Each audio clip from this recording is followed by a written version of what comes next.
Okay, so welcome to this webinar. Very pleased to be talking about a passion project of mine, which is taking back control and planning your personal Brexit. I have jumped on the Brexit bandwagon and theme, but this webinar applies to anybody thinking about a career relocation, regardless of the country that you're in or the country that you're planning to move to. My name is Katariina Jalas. I am a leadership and career coach with quite an extensive background in HR. I lived in London for 18 years up until the summer of 2017, which is when my family and I decided to execute our personal Brexit and move back to my native Finland. And in this webinar, I'll go through some of my personal hard-earned lessons from our move, but also relying upon my experience of career coaching and dealing with people in career transitions. The first thing in terms of the agenda is I'll do a bit more of an introduction into our move. I will use a tool that I have adapted to this purpose, which is the Life and Career Relocation Wheel of Life. And then I will mostly cover, the webinar will mostly cover top tips for a successful life and career relocation, focusing mostly on career and work aspects, but money is in there heavily as the two go hand in hand. And if in the end there's interest in the Q&A to cover any of the other areas, I'll be more than happy to give my thoughts on those. So to start off with, you don't have to change countries to change your life, but it helps. This has been a bit of a mantra for me over the last 18 months. The point here is that we all feel stuck sometimes. We all feel like we need a change. And the question that you will need to ask yourself is a relocation, changing of countries, the thing that you need right now, and is it really going to get you where you want to get to? One thing I do know is that a relocation project is always an opportunity to reset and to start again. That is its nature. So it will be a very effective tool to change whatever you're doing. You may want to ask yourself the question, do I need to move countries, or do I just need a change of scenery by moving into a different place in the same country? So some background. This is my family and I on the day in July 2017 when we had packed up our house, put as much stuff into our car as we possibly could, and we set out on a 4-day, 4-night journey driving from Surrey to Finland. My husband, Adrian, is English and has never lived abroad, although he has had quite an international maritime career. And my kids, being half Finnish, half English, they spoke, or shall I say they understood quite a bit of Finnish, but were certainly fluent in English and were native English speakers rather than native Finnish speakers. So we left, and a little bit about the reasons for the move. We decided that we wanted a few things. For me, it was very important to be close to my parents, who are elderly but still in very good health. So for me, it was important to spend time with them when things are fine, and not have to react to things when things change. It was also important for me that my children have an experience of what it's like to be Finnish and to live in Finland, and to learn the language to increase their options in the future. And for my husband, he wanted a change of scenery and a change of pace and lifestyle, and I have to say I shared in that dream. We had been climbing the corporate ladder in London for a long time, commuting from Surrey into central London, the usual, and we felt that we were running out of energy and wanting to live in a different way. My kids were at the time, they were 5 and 8, so didn't really have strong opinions on the move, and that's something that I think is really important for those who have kids, is that the whole family is on the same page and is open-minded to the adventure ahead. And I think that the parents can have a big impact on how the kids feel about it, depending on their own mindset. So what helped us in making the decision to go, because it is a very big decision, was that we took the view that this would be for a year, that we would try it. We wouldn't make any permanent decisions apart from me leaving my job. And if it didn't work out, we would then be back and pick up where we left off, and with one experience richer. So it kind of made the decision making a little bit easier, because it's not a forever decision, it's a for now decision. And I think most decisions in life are like that anyway. So it's good to just reduce the anxiety of the magnitude of the change by thinking with a bit of perspective. The Wheel of Life is a well-known tool, especially in the life coaching arena. And if you Google it, you'll find many different templates with slight variations in terms of the components of the Wheel of Life. I have adapted it to fit a life and career relocation, and I will be talking about the career work sphere and the money sphere, as I mentioned, and the rest we may dip in and out depending on where the questions lead us. But when I send the presentation round after the webinar, there will be some additional slides on each of those areas with my top tips from there. So to take us from the kind of the tactical to the strategic, I wanted to mention a book that has been immensely helpful to me in thinking about work and careers over the long term. And this book, The 100-Year Life, was written by Linda Grattan and Andrew Scott. They're both professors at London Business School. And they started to think about the impact of the fact that people will be living for a lot longer on the way that people will be conducting their lives. A fact that they mention in the book is that 50% of children born in the UK in 2007, so that's almost my son's age, will live to be 103 years old. So that means that lives are getting drastically longer. Each generation, I think there'll be about 4 extra years that we live.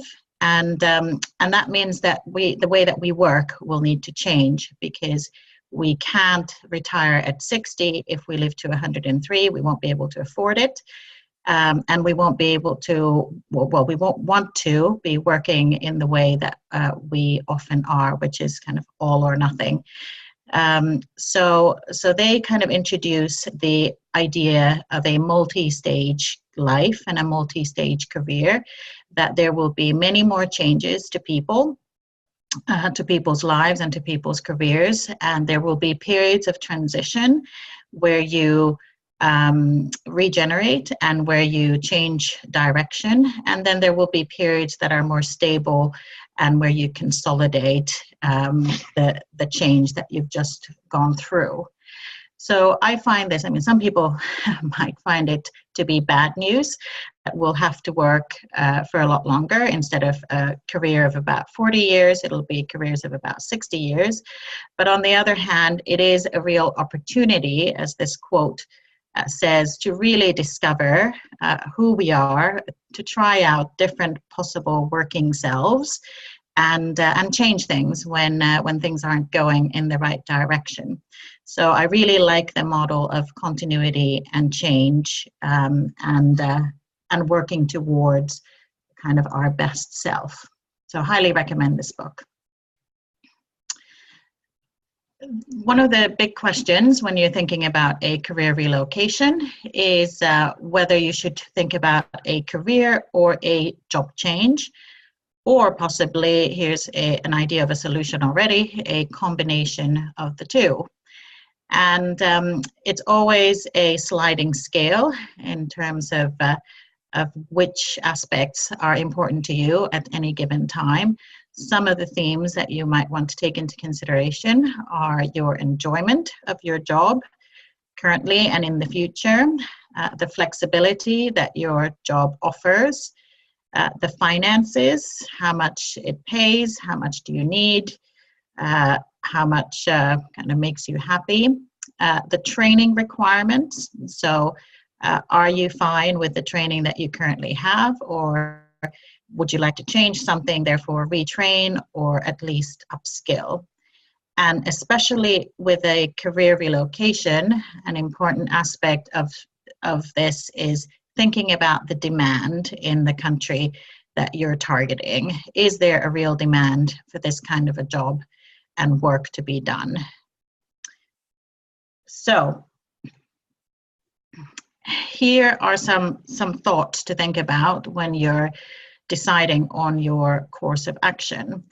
A job change is what I describe as being a more traditional move. So you are in a job currently and you see yourself continuing in that job, either because you really enjoy the job or you think that that will be the easy way to get into the labor market of your target country.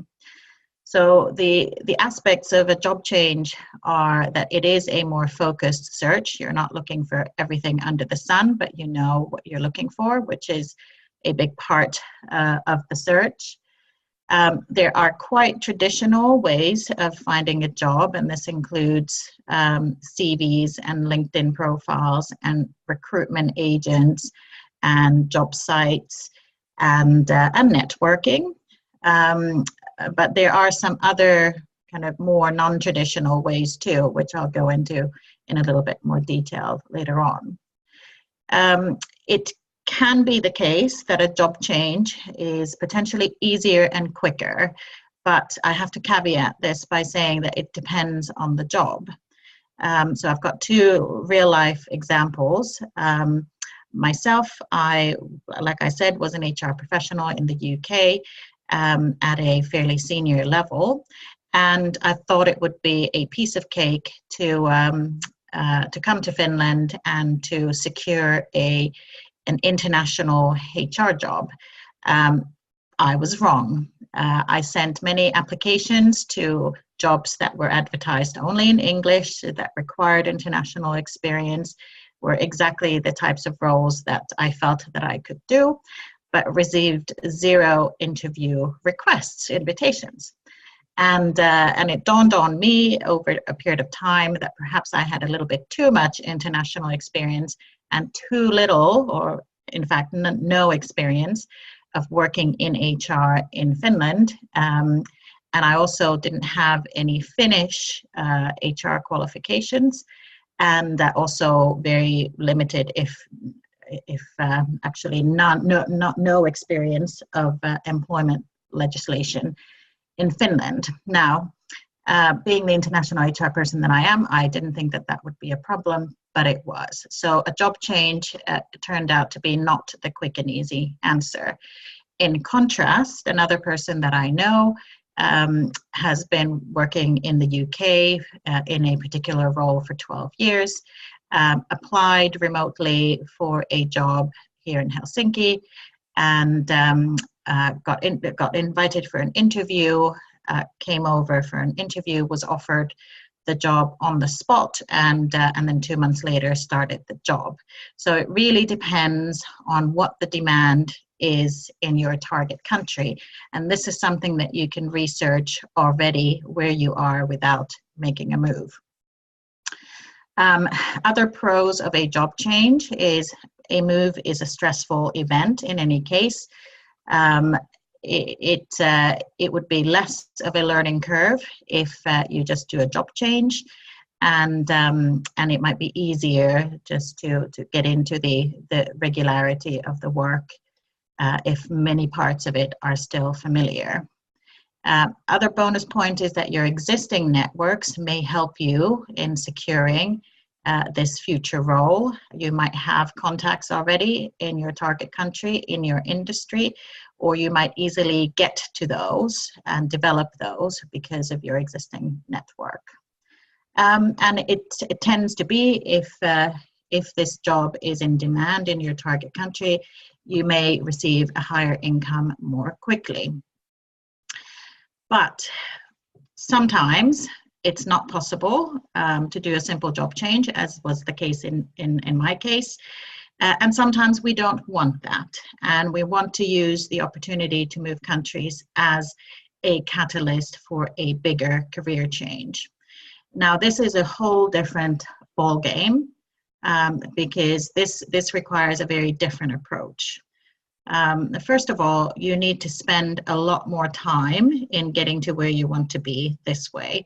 And it starts with an internal exploration of what it is that you might want to do and how it might work. And it does take time after years of doing something else to discover what your passions are and what your areas of interest are. But the good news is that is something that you can already start currently from day one today. And you can use this time between now and your move to develop those interests. As a real life example, my husband was working as a maritime consultant in the UK before our move, and he had lots of spare time, and he had always had an interest in films and movies but had never pursued it. And so he signed up as an extra in films and TV shows, and did that only for a few months before our move, and then was able to continue with it because his work, consultancy work, continued in the UK after our move. So he was spending a lot of his time in the UK.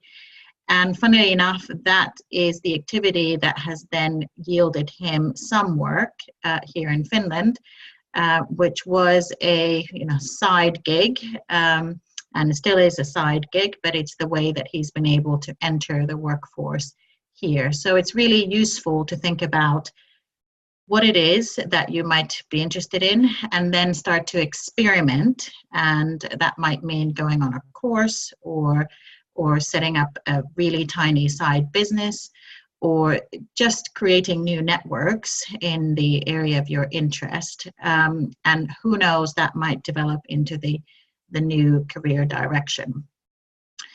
In any move, I mentioned any move is stressful, so you will need to be pretty good at tolerating uncertainty, but especially in a career change scenario, because what you kind of defined as your future goal isn't clear yet.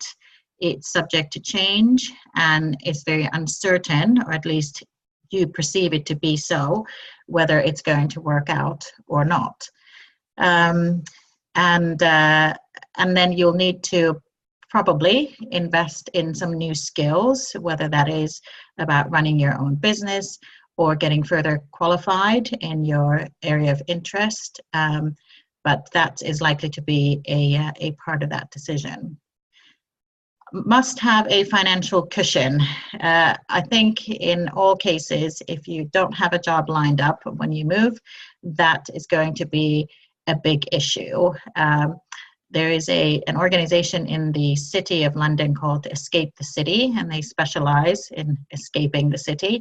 They've written a very helpful escape manifesto, and they talk about the escape fund and how you can go about accruing your escape fund. It is absolutely critical to have a fund because of the uncertainty, and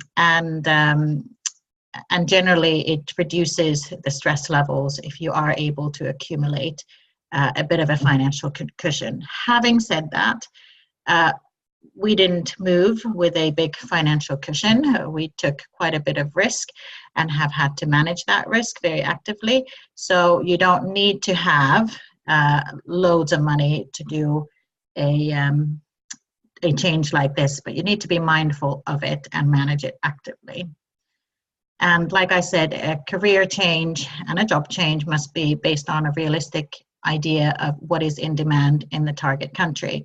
If you, like me, have been working in London, we have been spoiled with choice and the idea that anything is possible and that and there's always demand. But if you are moving to a smaller country, a smaller city, this is really not going to be the case, and you'll need to be quite aware of what is offered and what is not. So I am just going to pause here just to check if we've got any messages.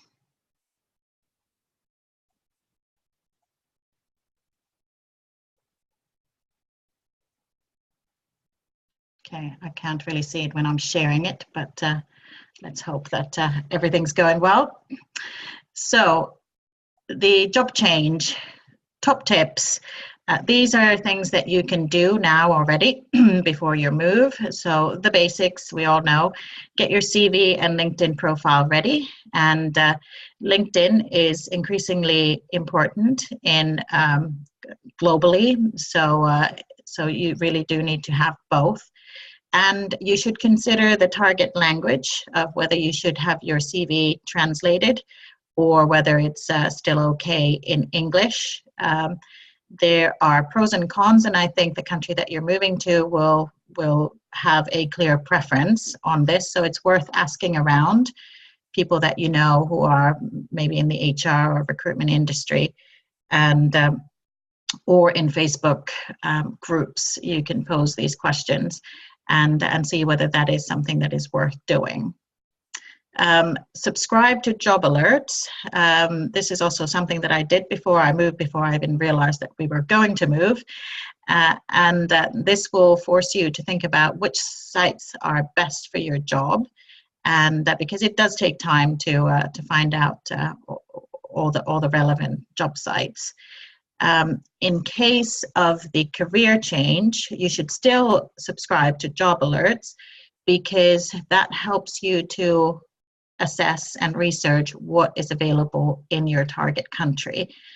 It's a good way to kind of troll through a very general job site and see what is there. So you see the types of jobs that tend to come up and the types of companies that exist in that market. If you can, speak to recruiters. Now, this is not always easy, because recruiters are very busy people, and also if they don't have anything specific in mind, they may feel like it's a waste of time to speak to everybody. But if there's somebody in your network that you could reach out to, please do, and offer to have a coffee and pick their brain on the local job market. In places like Finland, recruiters don't play as big a part in recruitment as they do in London. And the onus really is on the job sites and on LinkedIn and on direct hiring. So recruiters do have roles and do operate, but you can't base your strategy solely on recruitment agencies. Then think about, who do you know?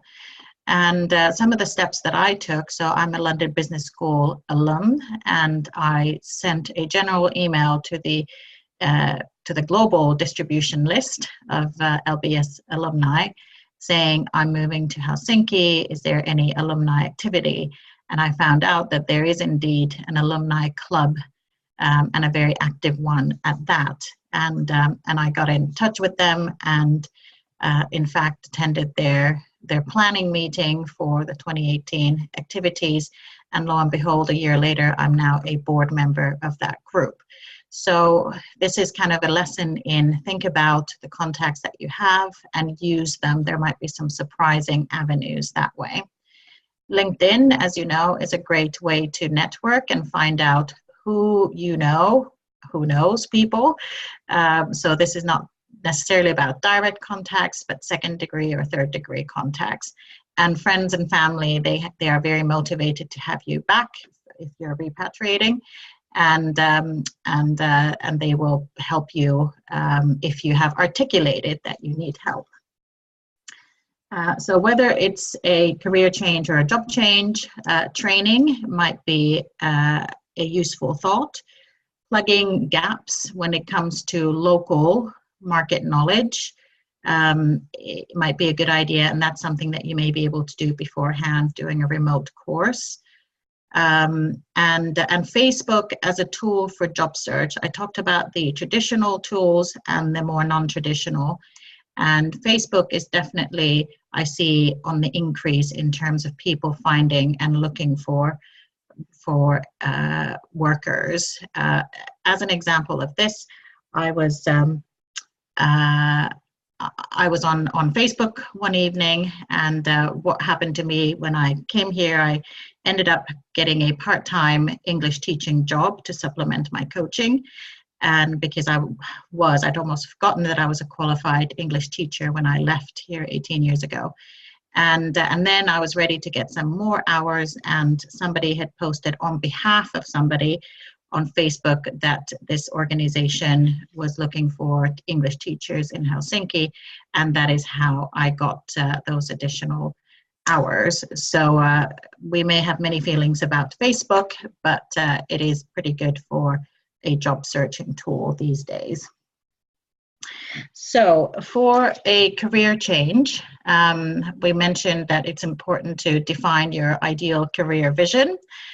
Researching your target careers, we talked about demand, but also, is this something for you? Is it something that you would be happy doing for at least a couple of years? We talked about experimentation and the need to build new networks. Another new, fairly modern tool is the Meetup website. And if you are moving into a capital area or a large city area, there are likely to be Meetup events in that area. So it's worth registering and following a few groups and going to these meetings when you are in the country. A, to build up your network, and then B, to educate yourself about the types of activities that are going on. So when I was looking at the meetup groups around the greater Helsinki area, realized that there wasn't anything particularly that I felt connected to. So I set up my own. I saw that there was a demand because the meetup website helpfully tells you for an ESPO professional development meetup, and I set it up, and almost a year later we're more than 100 people with regular meetings once a month. And that's been not just a good way to network, but a good way to find your tribe and find people that think in a like-minded way and are interested in similar things as you. So socially, it is a good tool as well.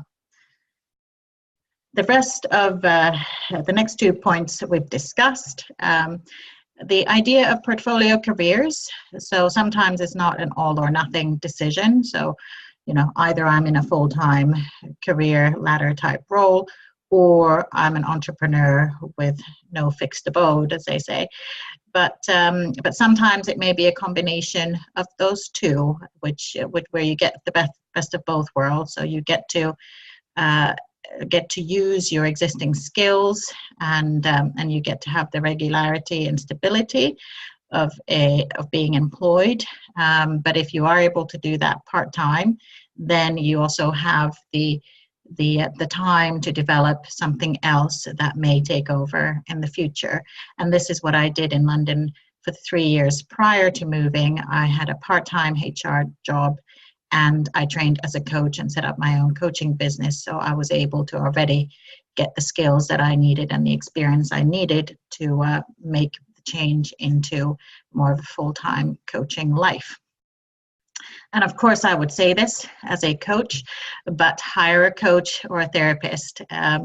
I have always had extra help on my journey, and it's very helpful, especially in times of change, to have somebody else, somebody from the outside, a third party, non-biased, thinking things through with you, giving insights that you may not necessarily have the time for or the capacity to come up with yourself. So highly recommend doing this. I did so when I moved here. I sourced a local coach for the first 6 months of my time here, and she set me up, or she helped me set up my business here and get started here. So a wonderful support she was. We've talked a little bit about the differences between a remote job search or you moving to the target country and starting there. I've listed the pros and cons of each. They are pretty obvious. With a remote job search, you can start it now already. You can already do lots of research. You can increase your network. However, it being lower risk, it might not have the higher returns as quickly. So people may question your commitment to moving. It may be a hassle to come and attend interviews in person because usually you're the one who has to pay for them. Of course, Skype is there to facilitate that these days. And the move might then become quite quickly, as in my earlier example of 2 months. So you'll need to be ready to move quickly. In country, it's easier to attend interviews. You have a base, so people don't really question whether you're committed to your move or not.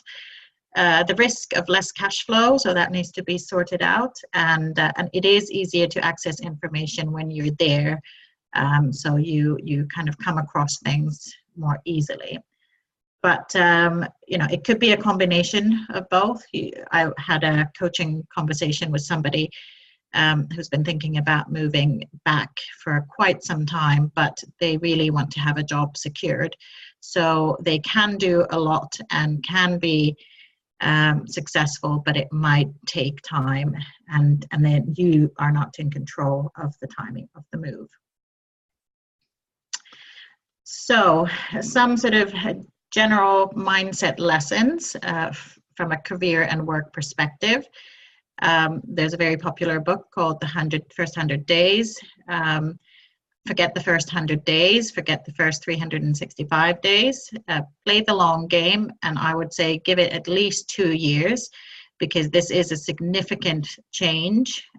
It's a big move, and it will pretty much take time to 2 years to find where your path takes you next. So on that note, not completely locking in your next step will give you space to consider what you might want to do, and might give you the space to change your mind. So like I said, I had an initial theory of coming here as an HR person. When that didn't seem to be going anywhere, then I had the secondary idea of focusing on the coaching, and then third idea of focusing on the teaching. And now that I've been teaching for a year, I have identified some other avenues within the teaching space, i.e. career guidance and career counseling, which ties in very well with my career coaching background. So even though you secure something in the beginning, it is just the beginning, and you can still change it and evolve it and shape it over the next couple of years. Flexibility is the name of the game. Start somewhere. I think that one of the great things, and maybe one of the bad things of a career relocation, is that you can experiment and you can try different things. And if you are flexible in terms of the opportunities that come your way, you might embrace the change and change even further than you were planning to. So it is a real opportunity, although it might feel scary at times. The spec bell and the safe bell in the next bullet point refer to an article by Harvard professor Horatio Falcao on the money-happiness balance, and he talks about having several things on the go, so not having all your eggs in one basket when it comes to your career. So having the safe bell, your safe day job, and then the spec bell, the speculative bell. He's talking about the barbell career strategy, and the spec bell may just become the thing that you do, as I mentioned before. The next thought is about what got you here isn't going to take you there, but everything that you have done to date will be an input in your next step. So I am 44 this year, and when you make changes at 44 with a family, It's not as easy as when you were 20 something and you had a very kind of linear career path planned ahead of you. So elements of what you've done will all come in very handy, but they will be recombined in a previously unknown way. So there's scope for creativity, but also you need to do a bit of work for it. Design your lifestyle first, and then strategies about making tough, consistent choices. For me, I mentioned that changing the lifestyle was important for both me and my husband, and we have certainly succeeded in this objective. Because if you're not clear on what you want, then you will probably sacrifice your lifestyle for it, if lifestyle is important to you. So we wanted lots of flexibility, and that is what we have gotten. Of course, it comes at a price, so that means that financial management has been in the forefront for us. Which brings me on to the redefining of success. So that may have been looking very different to you over the last few years or decades, but going forward, what are the really important things to you now? What makes you feel successful? So my reasons for moving were to be closer to my family, so big tick, certainly achieved that, and to change my lifestyle, big tick. And even though not every piece of the puzzle is in place yet, I feel that so far the relocation project has been successful. A lovely coaching client that I had recently was talking about some of the negativity that she hears around moves and especially in the case of repatriation. And she asked me whether it's true that it is really hard and difficult and you'll never get what you want.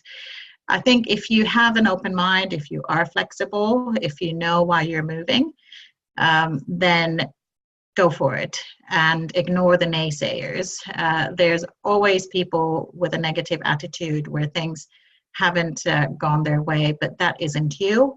And you are in large control over what happens to you. So it's helpful to listen to negative voices, of course, but then take them with a pinch of salt, as they might have had a very different experience.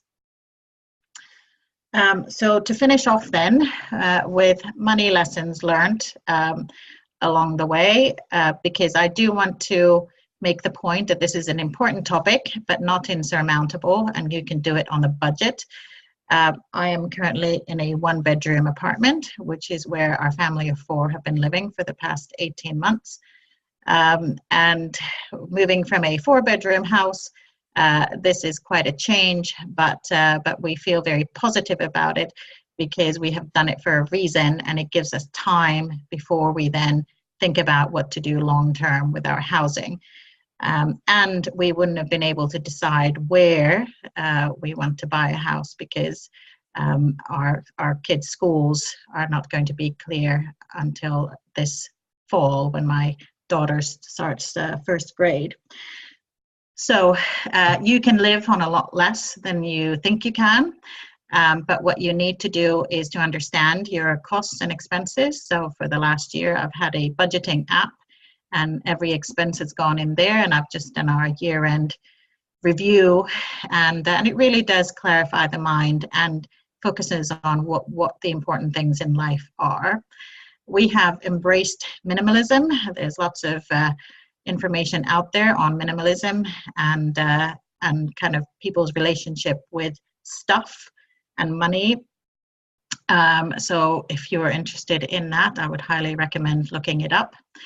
And then a lesson from the startup world, the lean startup model. So invest where you need to, but otherwise take very small, tentative pilot steps. So try it quickly with very little investment and then be able to change course from what you have learned. And this applies to buying a car, buying a home, furniture. So you don't need to make all those decisions immediately. Like I've said, don't let money issues prevent you from realizing your relocation dream. You can do it on a budget as long as you plan. And people on the same low income can feel very differently about their situation. This was an article in the main newspaper here a while ago. The key difference is how you feel about it, and that you have a degree of hope and that you believe that you will get there. So again, underlying the importance of a positive, not unrealistic, but positive mindset. So to summarize, what can you start doing today? You can use the Wheel of Life to assess your current situation and where you want to get to. Is the relocation something that is going to help you? Or can you just do a smaller change, a different change?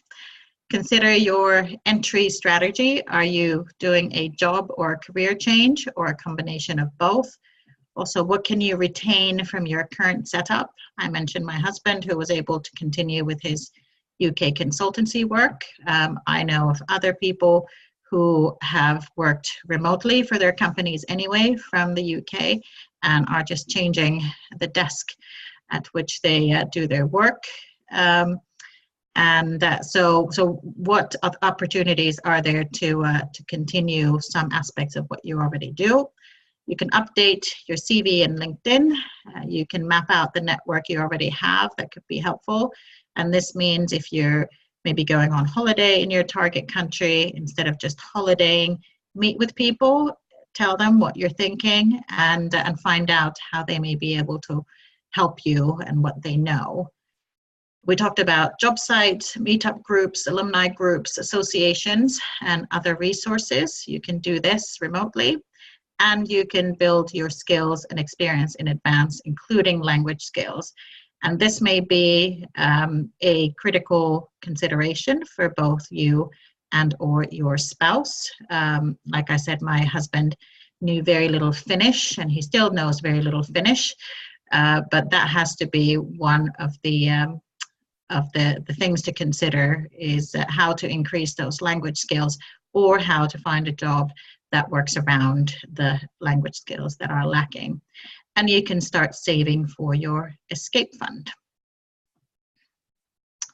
So as we will open it up for questions through the chat if there are any. Thank you for joining. Let's stay in touch. My contact details are there. Clearly, I am a leadership and career coach with experience in relocating your career. So if you're interested in coaching, I offer a 3-month career coaching program, the details of which are on my website. And for anyone who is attending this webinar, I will offer it at a discounted price of €134 per month for those 3 months. So I'm going to stop the screen share so that I can see the chat, and feel free to submit any questions that you might have.